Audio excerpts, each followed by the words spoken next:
Olá, meus amigos, boa noite.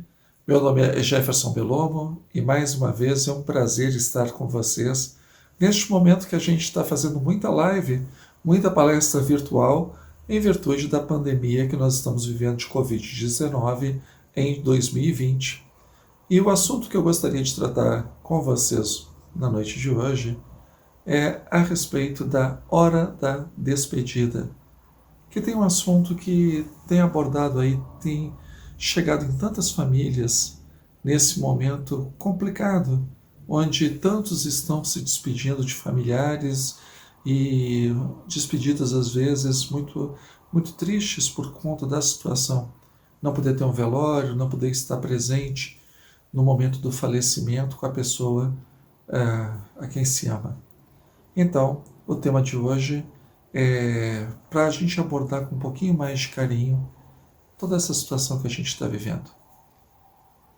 As pessoas que começam a estudar o Espiritismo, elas muitas vezes perguntam, mas para que Espiritismo? Já não tem a Bíblia, já não tem as palavras de Jesus, já não tem séculos e séculos e séculos de filosofia. Então, por que mais uma revelação? Por que mais uma visão de espiritualidade? E é natural que as pessoas perguntem isso. O problema é que, com o passar desses milênios, mesmo após Jesus ter deixado um testamento maravilhoso, que é a Boa Nova, né, o Evangelho, muita gente ainda tem dúvidas, muita gente ainda tem os seus sofrimentos, tem as suas dores, tem as suas angústias, tem as suas descrenças. O Espiritismo ele não vem para se propor como uma religião melhor do que as outras, ele não vem para se propor como algo que supere o que já está aí. Ele vem exatamente para consolar aquelas pessoas que já não encontram consolo, de dar uma luz para aquelas pessoas que se encontram nas trevas, apesar de terem procurado em diversos lugares, batido em diversas portas e não ter achado um norte para o seu caminho. E qual a diferença do Espiritismo? Porque o Espiritismo ele não se propõe ser um concorrente da religião católica, da religião evangélica, nas suas mais variadas denominações, do budismo, do hinduísmo. O Espiritismo, e Kardec coloca muito bem isso na Revista Espírita, ele é um instrumento que comprova os fundamentos da fé religiosa. Da mesma maneira que um telescópio é um instrumento para os astrônomos estudarem os astros, que o microscópio é um instrumento para os biólogos, os naturalistas, os epidemiologistas estudarem os seres microscópicos, unicelulares. O Espiritismo é um instrumento para estudar o espírito. Ele dá a parte prática do fundamento de todas as religiões. A existência de Deus, a existência do espírito, a sobrevivência do espírito após a morte. Então, muitas pessoas perguntam, mas a pessoa morreu, por que ela vai se comunicar? Qual é a importância disso? É que a pessoa se comunicando, uma vez o corpo dela, já tendo morrido, isso comprova que existe vida após a morte, e não é pouca coisa. Ainda que a vovó Maria tenha falecido e se comunique para dar uma receita de bolo, o importante não é a receita de bolo. O importante é que uma pessoa que já estava morta aparece com a sua individualidade, que sobreviveu ao corpo, mostrando que a vida não se encerra no cemitério, no caixão. Então, essa é a contribuição do Espiritismo. O Espiritismo nos dá um grande espelho para o qual nós olhamos para a nossa natureza. Nós somos espíritos, nós não somos corpo. Nós somos seres imortais. Nós não somos uma chama que se apaga quando a vela se esgota. E vejam que isso é mudar muito o paradigma. Porque nós estamos acostumados a nos olhar no espelho e falar: olha, eu sou este. Nós somos chamados por um nome desde que nascemos. Então, aquele nome é associado com a nossa pessoa. Isso nos dá uma identificação, no decorrer dos anos, que nós nos vemos como corpo, nós nos vemos como nosso nome. Mas o Espiritismo nos diz que o corpo não somos nós, e que o nome que temos, ele é uma foto de uma vida que vivemos, mas ele não é o filme inteiro de quem nós somos. Porque nós somos almas imortais. E claro que num ambiente materialista, num mundo cada vez mais sensório, onde as pessoas procuram dar cada vez mais prazer para o corpo físico e fugir de qualquer sacrifício, fugir de qualquer disciplina, isso soa estranho. Mas não deveria soar. Porque nós, até hoje, do ponto de vista acadêmico, não existe uma explicação para a vida. Existe uma explicação para a morte. A morte é a falência dos órgãos físicos, é a falência completa, irrevogável, irreversível da atividade física. Então, quando uma pessoa morre, o seu corpo entrou numa falência irreversível. Mas o corpo, não a pessoa. Por isso que o desencarne não é a morte. Morte e desencarne são duas coisas diferentes. Porque morreu e acabou. E não está errado. Um corpo, quando morre, realmente, aquele cadáver acabou, ele vai entrar em decomposição. Já repararam que ninguém chega num velório e pergunta: cadê o fulano? As pessoas perguntam: cadê o corpo do fulano? Porque intuitivamente elas sabem diferenciar que o fulano já não está mais ali. A morte, nós temos uma definição. É a falência completa e irrevogável dos nossos órgãos que nos mantém vivos. Mas a vida, a gente não sabe como ela existe. Os cientistas, eles não conseguem entender em que momento elementos que são elementos inorgânicos se unem numa teia muito complexa chamada célula, e a partir dali existe um ente que se alimenta e se reproduz, que se protege. Isso a ciência ainda não conseguiu explicar. Porque o que anima a vida é a alma. A palavra ânima, de animar, vem de alma. Então o Espiritismo, ele se preocupa exatamente com esta alma. A alma não é uma expressão do corpo. O corpo é que atua de acordo com os interesses da alma. Alma e espírito são sinônimos. Se a gente quiser diferenciar um do outro, a gente pode dizer que a alma é quando o espírito está encarnado, ele está ligado a um corpo físico. Isso se dá desde a fecundação do óvulo, pelo espermatozoide. E só cessa quando esses laços que unem a alma ao corpo, eles são desfeitos. E aí nós temos o desencarne. O corpo físico morre, esses laços vão se desfazendo até que a alma fica livre. E aí o corpo físico começa o seu processo de corrupção, de desintegração. Mas a alma não. A alma, nesse momento de liberdade, que a gente pode chamar de espírito, lembrando, alma e espírito são a mesma coisa. A gente só usa alma e espírito em sentidos diferentes para dizer o espírito ligado ao corpo pode ser chamado de alma. Só isso. O corpo morreu, o espírito está livre, então agora é espírito. Aí que está a maravilha do Espiritismo.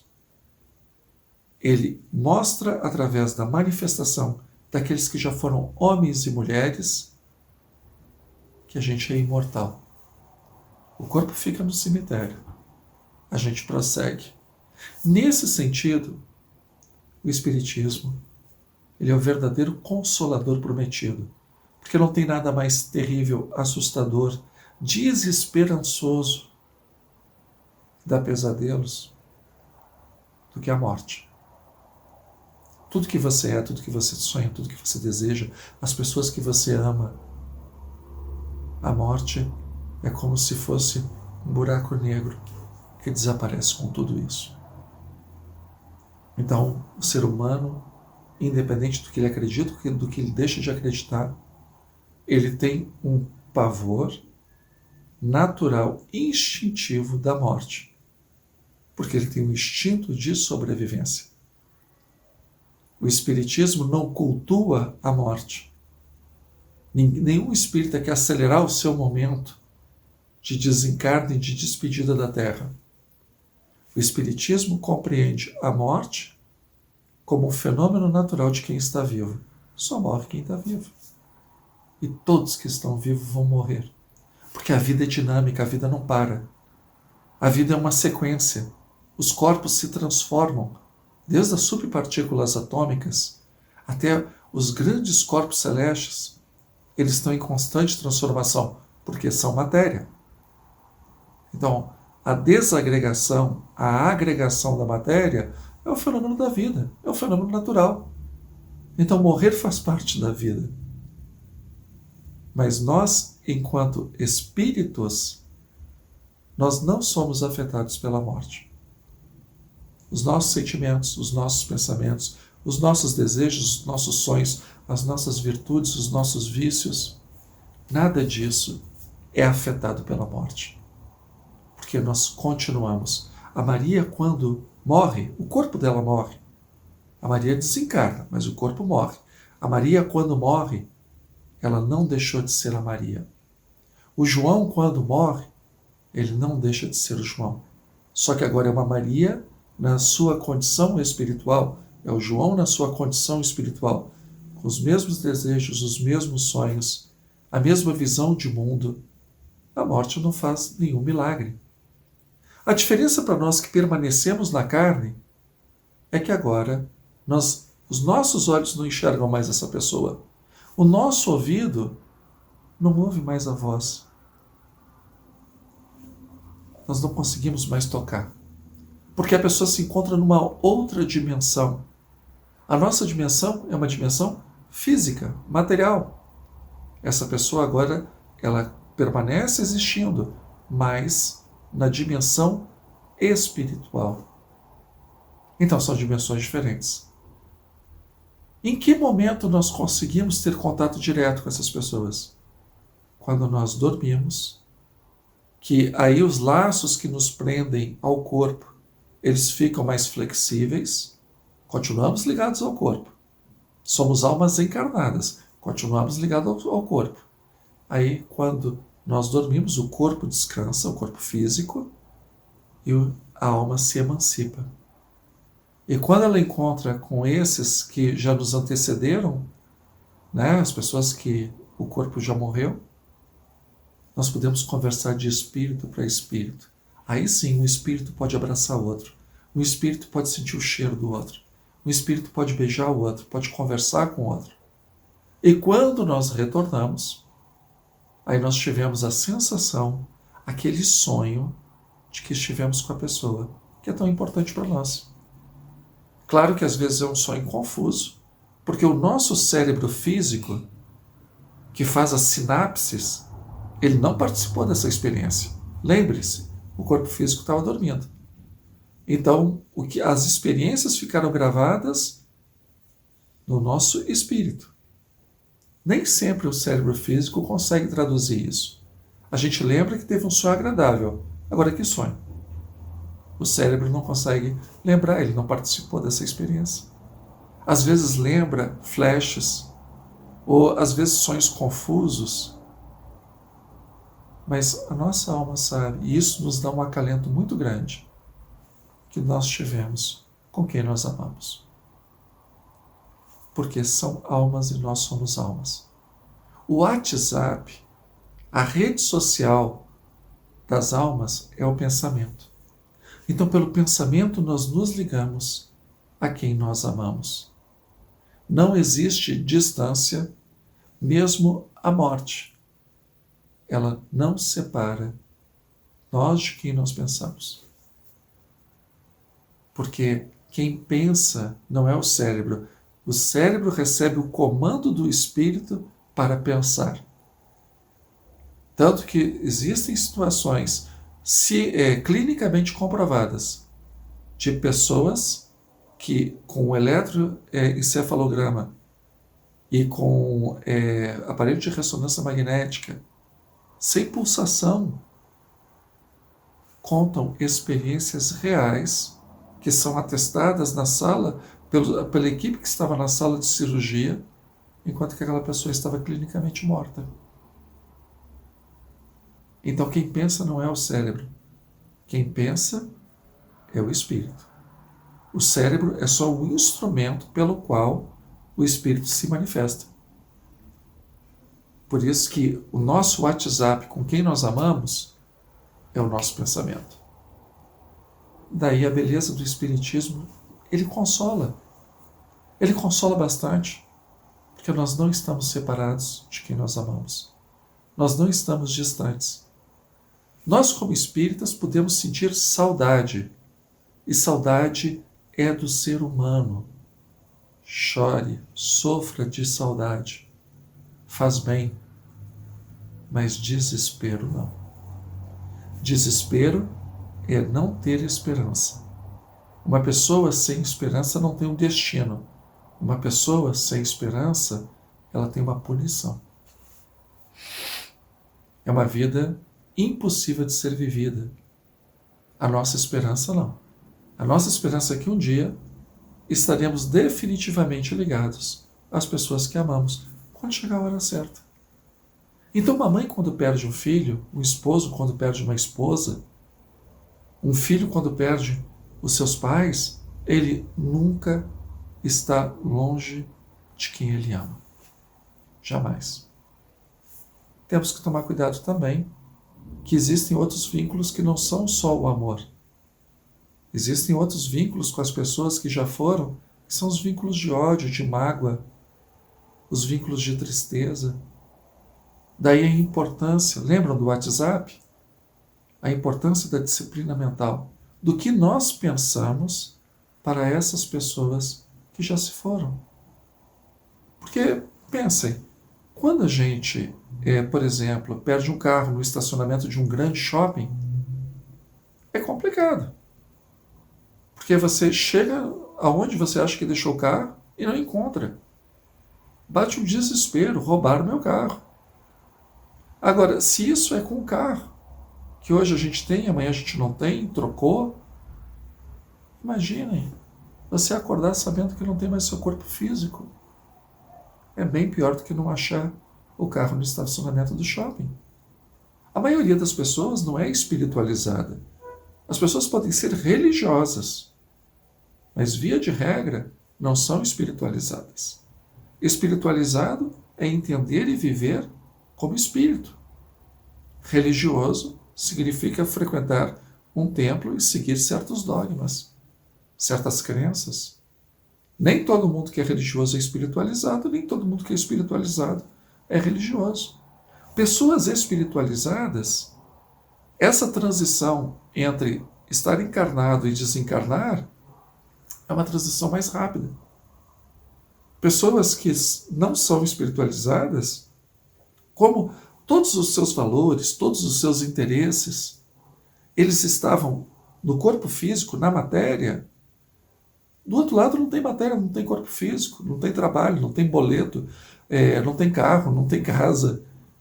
Tem você, tem as suas virtudes, os seus vícios, os seus sonhos, as suas desilusões, os seus desejos e as suas frustrações. Tem você. Aí, para a maioria das pessoas que não se preparou para isso, é confuso, é complicado, é uma outra realidade. Então essa pessoa precisa se adaptar a essa realidade.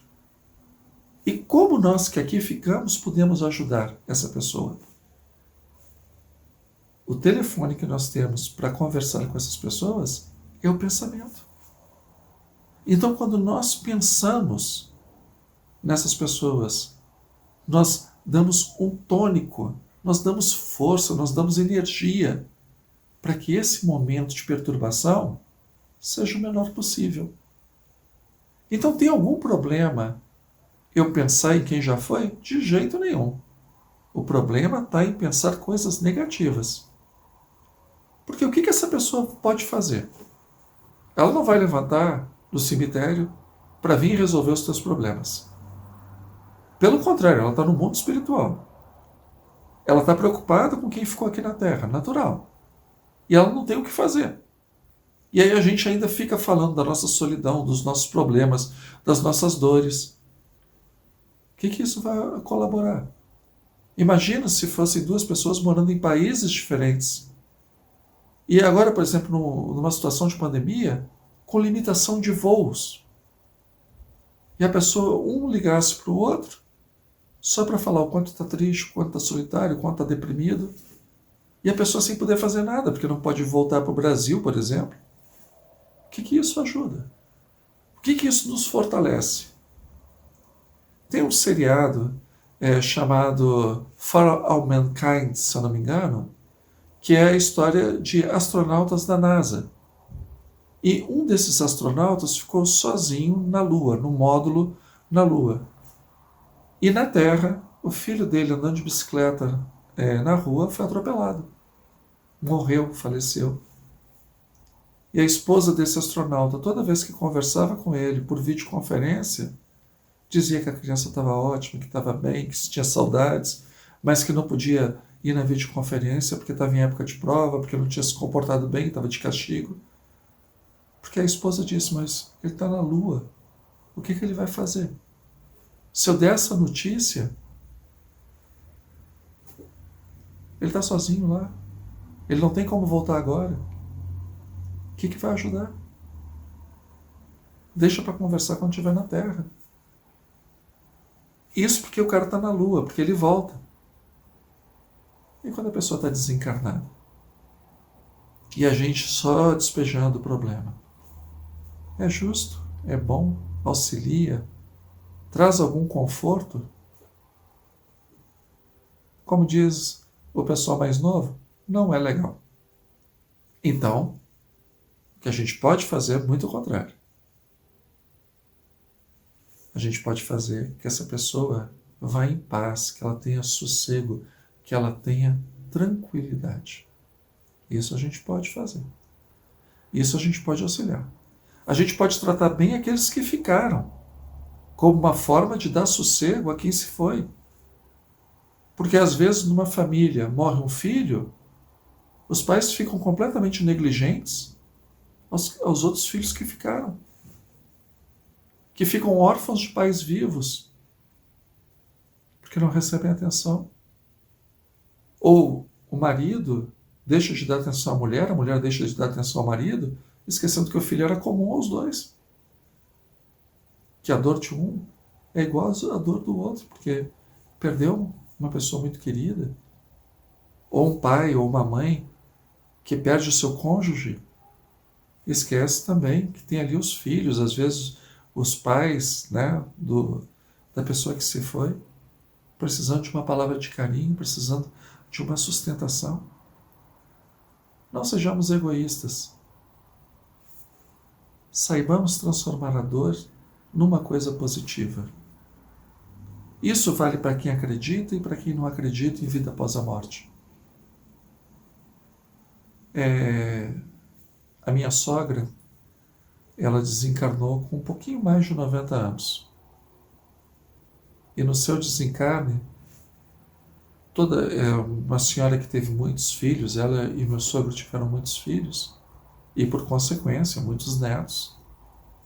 Todos reunidos na sala, no quarto, no apartamento, onde ela estava internada, ficando presentes nos últimos minutinhos que ela ia passar com eles. Muitos deles ali não acreditavam em vida depois da morte. Mas eles queriam dizer que eles estavam ali porque ela era importante. Tem um ditado que diz que viva de tal forma que você chore quando nasça e as pessoas sorriam, e você sorria quando morre e as pessoas chorem. Claro que quando as pessoas choram é porque quem foi embora era muito importante. Pior é se as pessoas comemorassem. Então não tenha vergonha de sentir saudade, não tenha vergonha de chorar. Mas não transforme o seu choro em desespero. A minha esposa estava dizendo que quando ela estava nesse momento de desencarne da minha sogra, ela disse, pode ir em paz, porque nós vamos cuidar uns dos outros. O melhor conselho que você pode dar para quem está indo é dizer, pode ir em paz, porque aqui a gente está junto. Eu lembro também que quando meu pai desencarnou, foi a mesma situação. Meu pai era o meu exemplo de vida. E quando ele se foi, eu achei que ele não merecia mais estar preso a um corpo que só o fazia sofrer, que não representava mais a energia daquela alma que estava ali dentro. Será que a gente quer uma pessoa do nosso lado, porque a medicina hoje pode fazer isso, né? Você pode botar um home care, você pode botar respirador artificial, pode botar a pessoa com sangue circulando, mas uma pessoa vegetando. Porque a hora dela chegou, é o momento da partida. A gente não está falando de eutanásia. Que eutanásia não. Eutanásia você abrevia o momento da partida. Nesse caso, é você deixar que a natureza siga o seu curso. Porque se a natureza não seguir o seu curso, a pessoa vai ficar vegetando. Vai ficar ligada a equipamentos de forma artificial. É justo? No caso da minha sogra, poderia ter sido feito isso. E meu sogro, com muita lucidez, seguiu aquela máxima de não faça aos outros o que você não gostaria que fizesse a você mesmo. E permitiu que ela partisse em paz. E as pessoas choraram muito, sofreram muito, de saudade, porque ela era importante. É bom. Que bom que a gente foi importante. Que bom que quando chega a nossa hora, a gente tenha olhado para trás e veja uma vida que valeu a ser vivida. Tem gente que hoje está desencarnando por conta da Covid-19. A maioria dessas pessoas não está tendo a sorte de ter ninguém do lado. E muita gente está se lamentando de não poder ter dito isso, não poder ter dito aquilo. As últimas palavras de estar presente. Como espírita, eu falo para vocês, não é tarde. Lembre-se que o telefone que nos liga àqueles que já morreram é a mente, é o pensamento. Mas aquele pensamento de sentido, aquele pensamento de coração. Então pensem nessas pessoas e falem tudo de bom que vocês gostariam de ter falado e não tiveram a oportunidade. Digam para essas pessoas serem felizes, aprenderem tudo o que puderem aprender na pátria espiritual, que é um outro desafio, uma nova realidade, não tem nada a ver com a matéria. Então é um reaprendizado para que esse momento de perturbação seja o menor possível. E acima de tudo, aqueles que ficaram, cuidem um dos outros, para que as pessoas que se foram possam ter a paz de saber que está tudo muito bem. Sendo espíritas, a morte é um fenômeno que encerra a vida, então é um fenômeno natural. Não nos assustemos com isso. A vida prossegue, a vida continua. E que nós possamos ter tanta gente na nossa volta, porque a gente foi importante. Porque quando chegou o nosso momento, as pessoas tiveram todo o carinho conosco. Porque nós fizemos a diferença. Como uma dona de casa, igual a minha sogra, mas uma matriarca. Como meu pai, um homem simples, um homem que a maior parte da vida foi sargento do exército, mas que deixou 3 filhos educados para a vida inteira. Como muitos e muitos de vocês, devem ter excelentes referências de outras pessoas que deixaram saudade. Tenhamos fé, tenhamos tranquilidade e lembremos que nem a morte afasta os corações que se amam. Uma ótima noite a todos, fiquem com Deus, até a próxima oportunidade.